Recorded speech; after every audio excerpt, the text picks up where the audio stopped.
ആഭ്യന്തരമന്ത്രി വേണമെന്ന് സുപ്രഭാതം പത്രം പോലും സംസ്ഥാന മുഖപത്രം പോലും ആവശ്യപ്പെടുന്ന സാഹചര്യം ഉണ്ടാകും. അല്ല, ആഭ്യന്തര വകുപ്പ് തികഞ്ഞ പരാജയമാണ്. ഇത് സാധാരണ പറയുന്നതല്ലോ.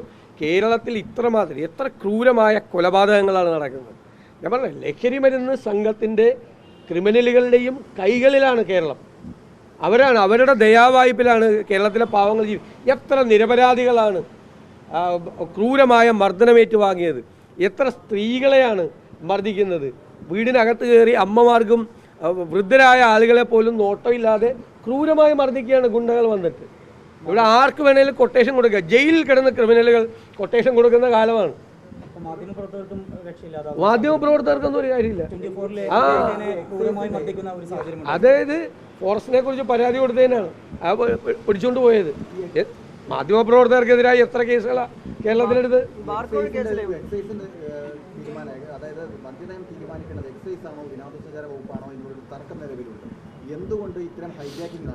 അല്ല, ഹൈജാക്കിങ് നടക്കുകയാണ്. എന്നിട്ട് ആ മന്ത്രിക്ക് ഒരു മറുപടിയും പറയാനില്ല.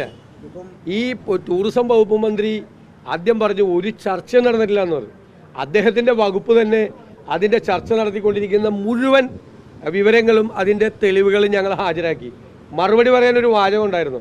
മറുപടി പറയാൻ ഒന്നിൽ സ്വന്തം വകുപ്പിൽ നടക്കുന്നത് അദ്ദേഹം അറിയുന്നില്ല എന്ന് പറഞ്ഞാൽ അതിനേക്കാൾ വലിയ നാണക്കേടാണ്. ഇപ്പോൾ ടൂറിസം സെക്രട്ടറിയും ടൂറിസം ഡയറക്ടറും, ഡയറക്ടർ എന്ന് വെച്ചാൽ ഡയറക്ടറുടെ ചുമതലയുള്ള യഥാർത്ഥ ഡയറക്ടറല്ല, ബാർ ഉടമകളുടെ യോഗം വിളിച്ചിട്ട് ടോപ്പിക്കാണ് എന്താണ് അബ്കാരി പോളിസി റിവ്യൂ. അത് നടത്താൻ ടൂറിസം വകുപ്പിന് എന്താ അവകാശം?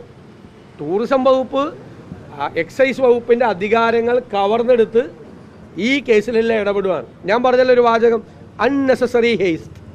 എല്ലാ അഴിമതികൾക്കും പുറകിലുള്ള ഒരു വാക്കാണ്. അതായത് അനാവശ്യമായ ധൃതി. ഈ ഡ്രൈ ഡേ ഒഴിവാക്കാനും ബാറിൻ്റെ സമയം നീട്ടിക്കൊടുക്കാനും ഏറ്റവും കൂടുതൽ മുൻകൈയെടുത്ത ആവേശത്തോടെ ഇറങ്ങിയിരിക്കുന്നത് ടൂറിസം വകുപ്പാണ്. അല്ല, ഇപ്പം മന്ത്രിമാരാണ് ആദ്യം നുണ പറഞ്ഞത്.